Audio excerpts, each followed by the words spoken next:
Tumbote balingami nyonso bazali na momesa na kolanda biso na mateya na biso tozali koteya sur internet. Topesi bino nyonso tumbote na kanisi eyenga oyo tobanaki kosepela Pâques bolekisi yango penza malamu. Ngai oyo nakoyebisa bino ke elekaki penza na esengo mingi mpona nga pe na banzi pe ezali pe lolenge moko kuna epa na bino. Nde na yango tozali ko pesa bino nyonso tumbote bisika oyo bino bozali. Bongo na mokolo na lelo tozali ka kokoba kolakisa mystère oyo ebombami na likambo toza kobenga ya Pâques. Puisque balingami mingi tozotanga Biblia. Mais tobosana ke tokoki kotanga Biblia lokola mukanda nyonso tute. Totanga Biblia lokola mukanda oyo ebomba ba mystère. Ba mystère ezali lokola mabombami oyo bobele batu oyo mituna bango ezali polele nde mutokoki kososola mabombami. Na boye naza koloba ete soki tokotanga Bible lokola batu oyo bazali kotanga mikanda nyonso elingi koloba ni mabombami oyo eza katikati na Biblia ekobanda kosala misala katikati na bomoi na biso te. Nde yango wana na mikolo ya lelo toza komona bana na Nzambe mingi bazali kokamwa batu mosusu ya misala ya soloka bamakambo bango bali kosala. Nga na koloba na bino penza polele ke soki bana na Nzambe bayebaka mabombami oyo ebombama katikati na Biblia pe bazali kosalela yango, nakanisi batu oyo biso tozali komona lokola bandoki baza batu oyo biso tokoki kobanga te. Po ete Bible ebombi ba mystère, et puis parmi ba mystère oyo Biblia ebombi mystère mususu ya monene ezali mystère oyo toza kobenga ya elambo to Sainte Seine. Nakanisi biso ba oyo tolandaki mateya na biso lobi na mekaki kolakisa bino makambo yango ya Sainte Seine na ba dimension misato. Totalaki yango d'abord dans la dimension historique. Tomoni ete ezalaki eloko moko oyo eyaka na mokili ka bongo te e exista ebanda na likambo moko ezalaki na ebandeli. Et puis deuxième dimension totali yango na temps na Yesu Kristo, puisque biso ba oyo tozali sikasikoyo baza kobenga biso ba Kristo. Donc elingi koloba nini, il faut totalela pe elambo yango na tango oyo Yesu Kristo azalaki na bomoi. Sima nango na troisième dimension toye kotala sikasikoyo elambo yango, mystère yango elambo na biso ba oyo tozali ko vivre na moment oyo. Donc na moment na première étape sur le plan historique totangaki bongo na mokanda ya Exode na chapitre 12 bana na verset 1 tina verset 14 nde esika oyo biso toyaki kotanga matangi oyo. Biblia elobi boye: L'Éternel dit à Moïse et à Aaron dans le pays d'Égypte: Ce mois-ci sera pour vous le premier mois de mois. Il sera pour vous le premier de mois de l'année. Parle à toute l'assemblée d'Israël et dites: Le 10e jour de ce mois, on prendra un agneau pour chaque famille, un agneau pour chaque maison. Si la maison est trop peu nombreuse pour un agneau, on le prendra avec son plus proche voisin selon le nombre de personnes. Vous compterez pour cet agneau d'après ce que chacun peut manger. Ça sera un agneau sans défaut, mâle, âgé d'1 an. vous pourrez prendre un agneau ou un chevreau. Vous les garderez jusqu'au 14e jour de ce mois, et toute l'assemblée d'Israël l'immolera entre les deux soirs. On prendra de son sang et on en mettra sur les deux poteaux, sur les linteaux de la porte de la maison où on le mangera. Cette même nuit, on en mangera la chair rôtie au feu, on la mangera avec des pains sans levain et des herbes amères. Vous ne le mangerez point à demi cuit et bouilli dans l'eau, mais il sera rôti au feu avec la tête, les jambes et l'intérieur. Vous n'en laisserez rien jusqu'au matin. Et s'il en reste quelque chose le matin, vous le brûlerez au feu. Quand vous le mangerez, vous aurez vos reins sains, vos souliers aux pieds et votre bâton à la main, et vous le mangerez à la hâte. C'est la Pâque de l'Éternel.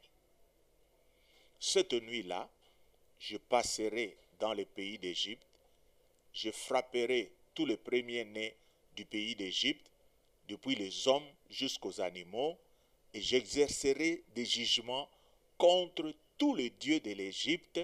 Je suis l'Éternel. Le sang vous servira de signe sur les maisons où vous serez. Je verrai le sang et je passerai par-dessus vous. Et il n'y aura point de plaie qui vous détruise quand je frapperai le pays d'Égypte.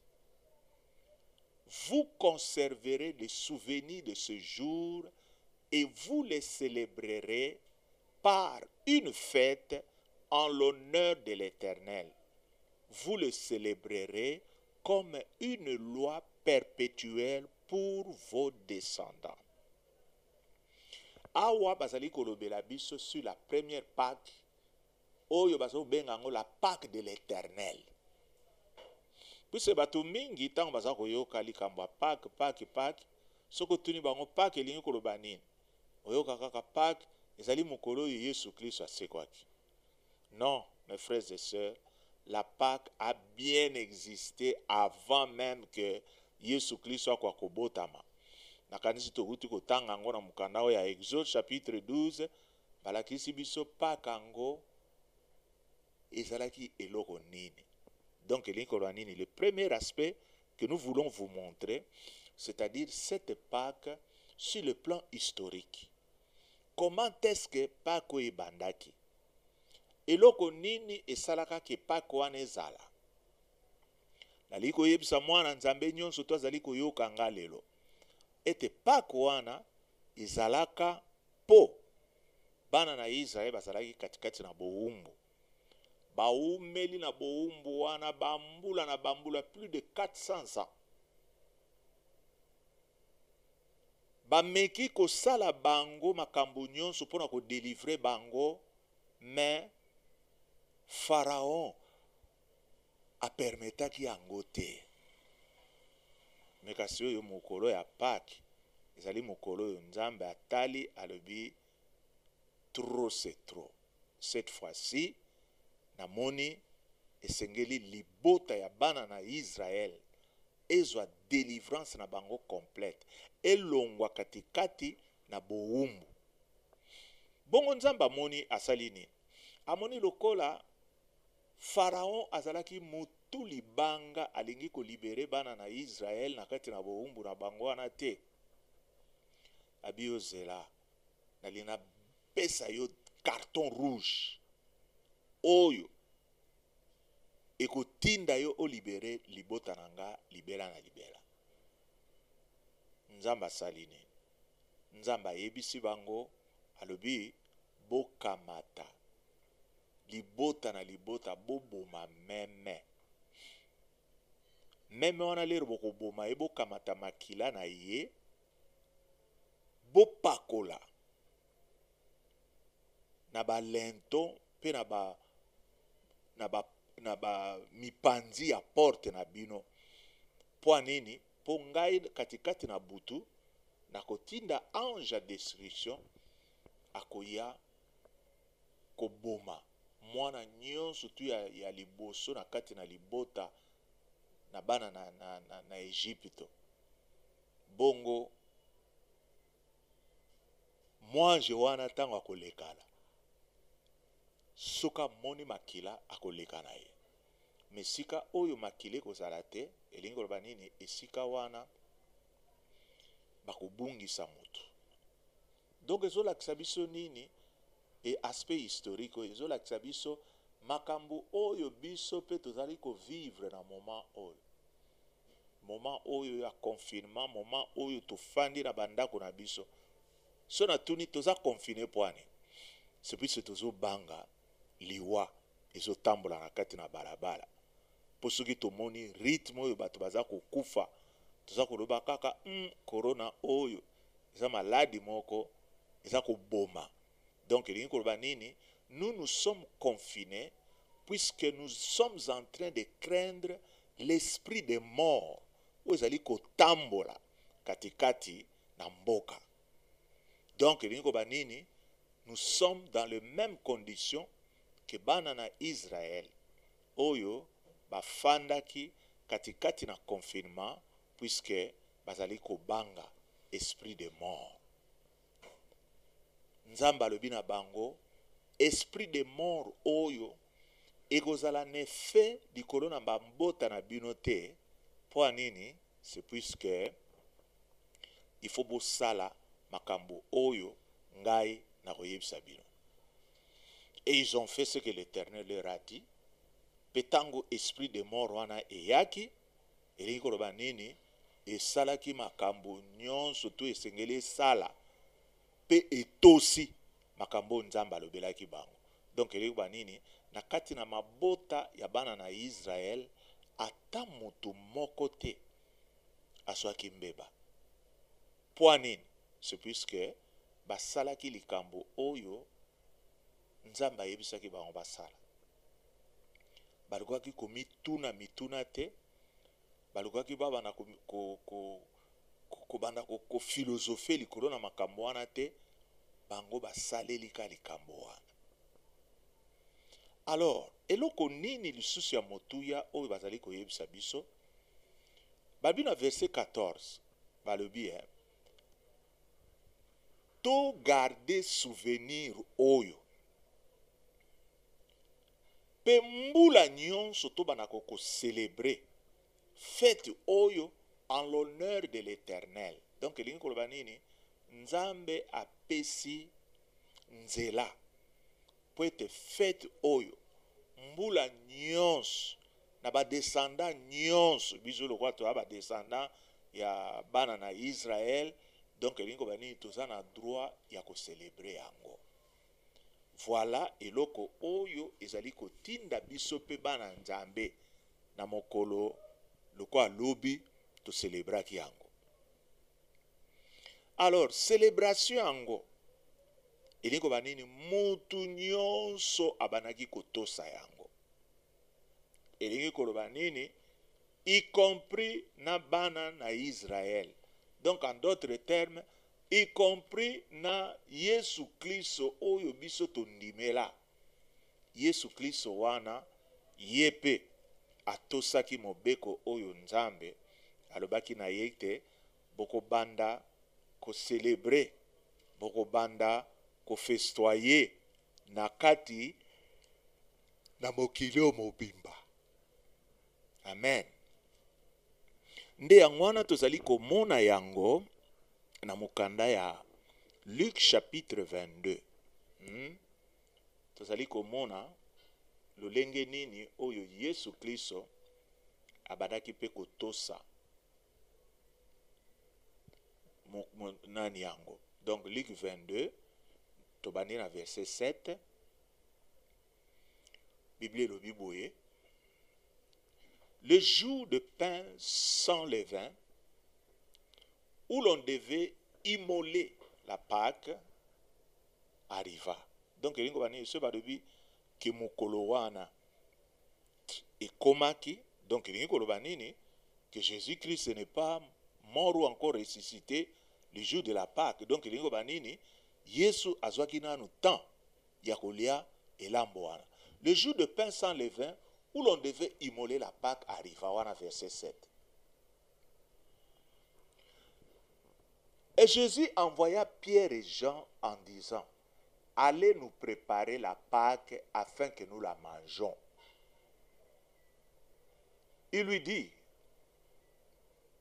où veux-tu que nous la préparions?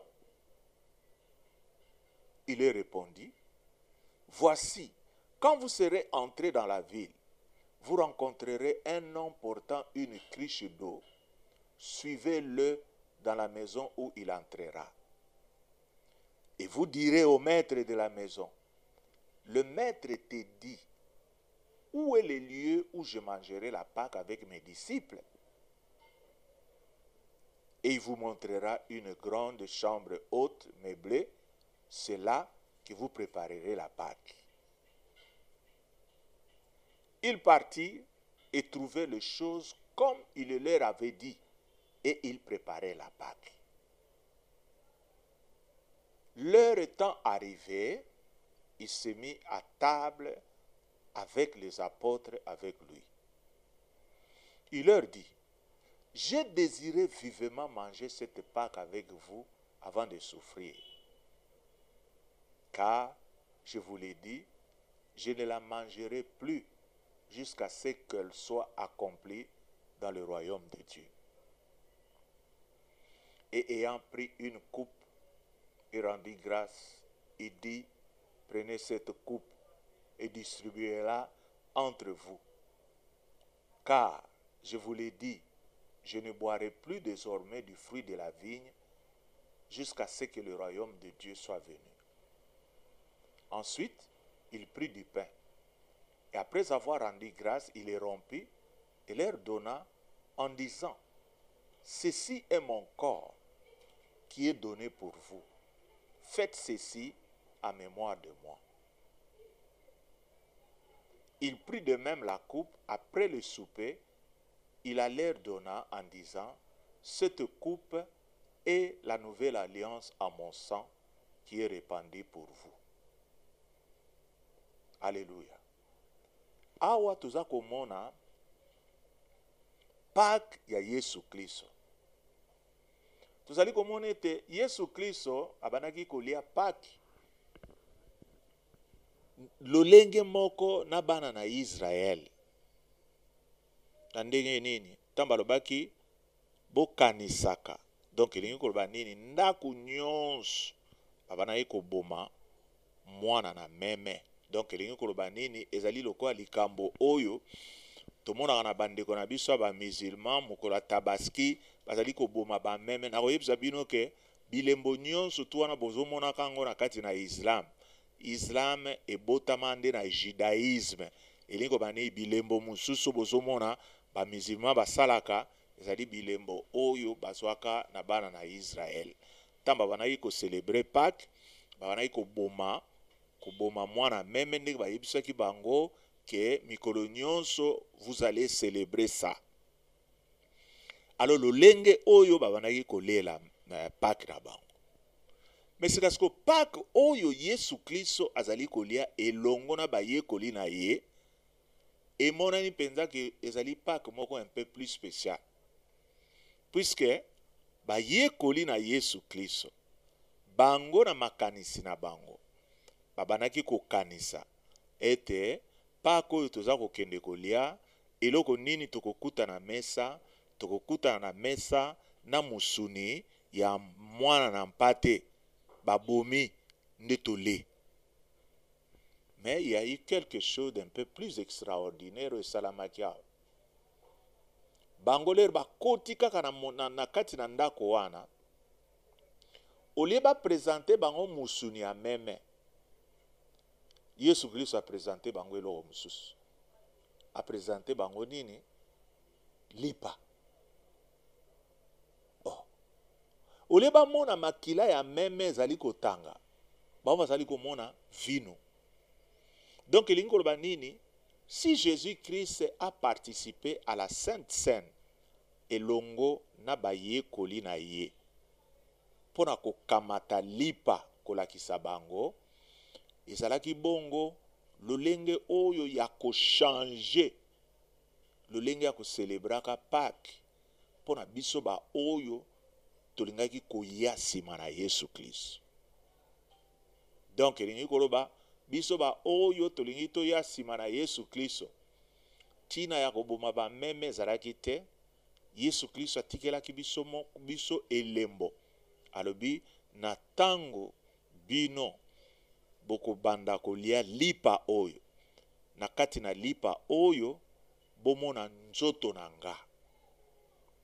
Lere bokomela vino oyo bomona ete na kati na vino wana bozali komela nde makila na nga. Alléluia.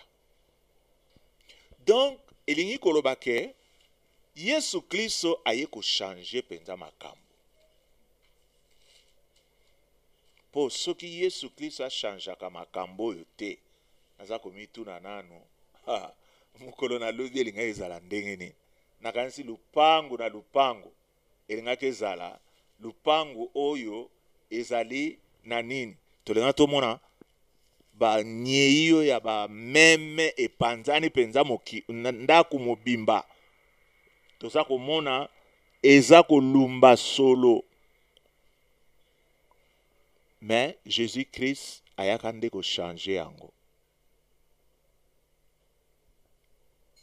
Tango a changer yango elingi koloba nini biso tozali lisusu na kati na Pâques de l'Éternel te, mais sika sikoyo Yesu Kristo yende moto azwi place wana. Yesu nde moto akomi Pâques na biso.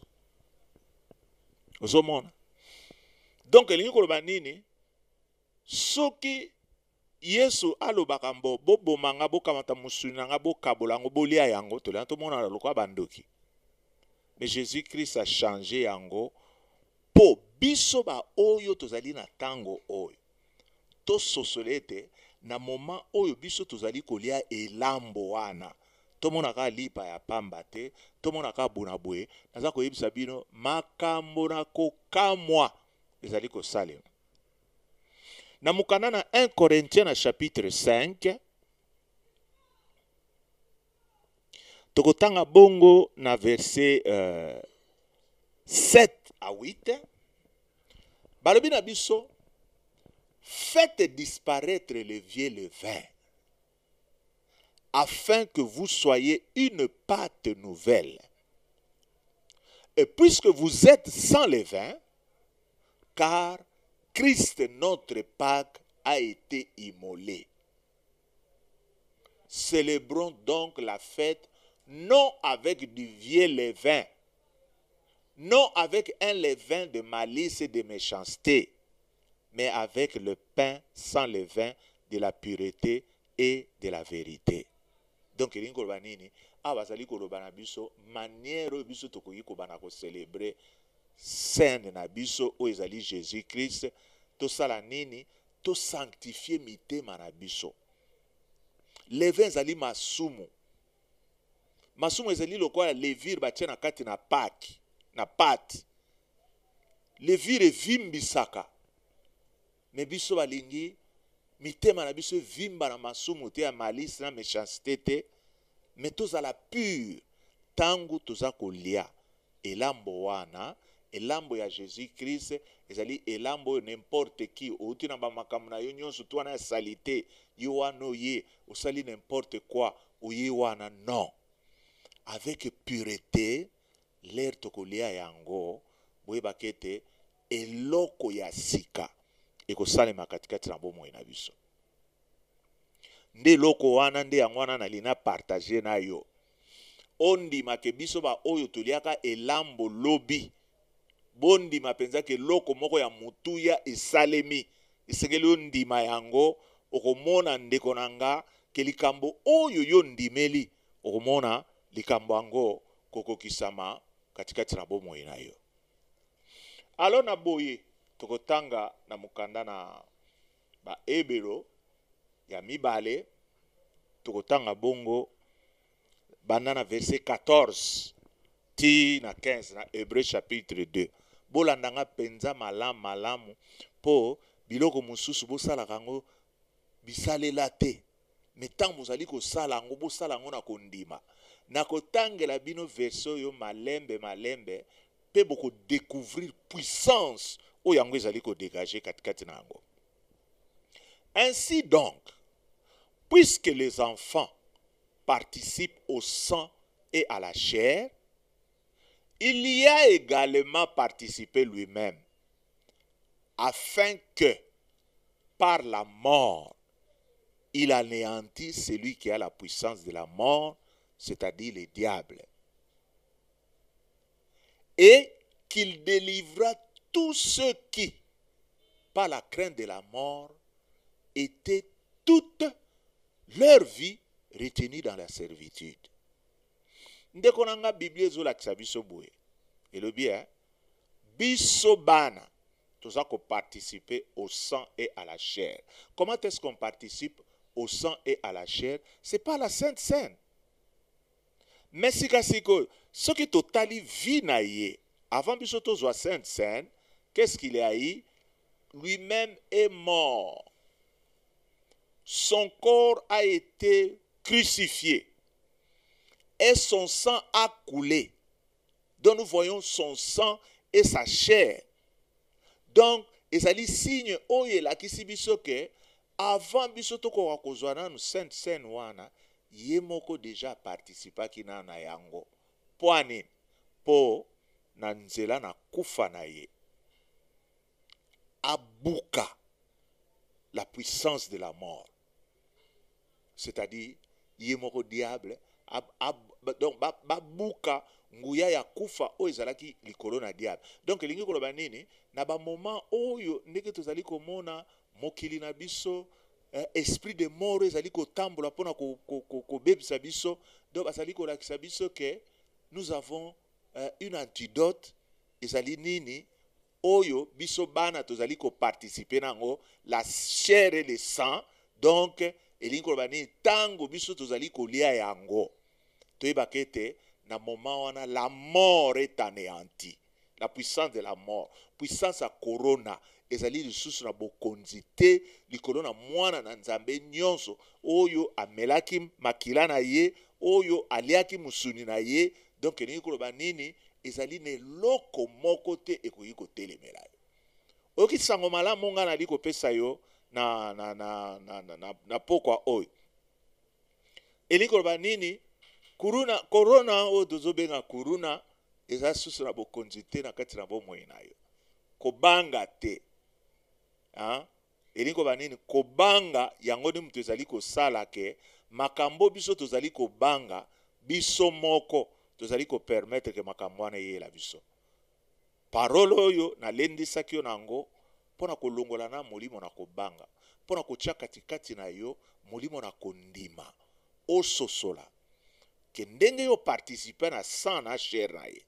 Elingi koloba nini yeba kete nzambe wana alongoli puissance ya diable na bino ba oyo bobanaki kobanga banga kokufa alongoli bino na kati na servitude to na kati na bowumbu wana oyo ezalaki komona bino lokola bino boza batu moko bosi bomikonda na bino moko. Nga nalandaki bainformation oyo eza kouta na Europe. Na Europe tant bazali komona le nombre de morts babani déjà koyokela biso souci. Yoka bango. Oh, les jours où ça va arriver en Afrique. Le cas biso tokufi soki ba 10 000 kuna en Afrique il y aura des milliers de milliers. Ndeko nanga tangu toza kolanda makambo yango ya corona oyo ndenge yango eza kolekana. So totali ba mort na kati na Afrique bozo remarquer ni. Biso kutu mokolo lobi na mokolo lobi okuna babi ataka moko ya mort ezate. Miso toza kotala kuna na mboka mundele toza komona 500 morts par jour. Mais pas na biso mokolo lobi je crois que na o ya lelo mutu moko ta kufi. Elingi koloba nini bana ya Afrique babandi ko sosola ke ba makambo ezali ba makamoko spirituel. Et les choses spirituelles tokoki kolonga yango bobele na bentention tobele na makambo oyo spirituel aussi. Alors dans la spiritualité, ce sont des choses pratiquement simples. Oyo eza kosenga te to bana ko philosophie likolo na ngo te. Mozali ka kosenga par la foi. Balobi moumbu na nzamba alobi tolia elambo elingo banini bino nyonso tubolia elambo. Elambo wana ekokende kosala nini? Yango nde mutu kosala ke na moment oyo esprit de mort wana ekoya lero kotala yo ekomona yo ozali déjà confondu à Jésus-Christ. Po Yesu Kristo alobaki na mukanda ya Jean chapitre 6 na verset 56 alobi celui qui mange ma chair et qui boit mon sang elingo loba nini ngana kozala kati na ye pe akozala kati na nga. Donc elingo loba quand cette puissance de la mort arrive et quand je me tiens debout devant cette puissance ne me voit plus mais il voit c'est Jésus qui s'est confondu à moi-même. Et vous savez que Jésus-Christ a vaincu la puissance de la mort. Donc, nalingai kolakisa bana na nzambe ke loko oyo ezali ko bimisa biso katikati na misala wana ezali elambo. Et puis balobi 1000 tomberont de mon côté et 10 000 à ma droite. Penini moi je ne serai pas atteint. C'est-à-dire ndeko nanga to salelaka makambo ya nzambe avec foi. Tondima que ce que Dieu a dit, c'est ce qui s'accomplira.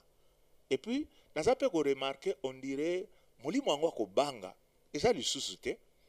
Bato bakomi ko tambola, bato bakomi lobana. Et puis ce que to bandi pe ko landa makambo ango, to zomona qu'on dirait d'ici le mois de mai, hein, elingo bani bakela se kozonga misale ko banda makambu nyonso twane kozonga bato bakozonga misala po nini puisque le peuple de Dieu a compris aujourd'hui que le diable abanaki koluka kotia biso ko banga po akoka kolona esprit wana ya koboma. Mais heureusement, gloire à Dieu, le Seigneur nous a donné ces révélations. Les serviteurs de Dieu ont découvert dans la Bible qu'il y a eu une antidote.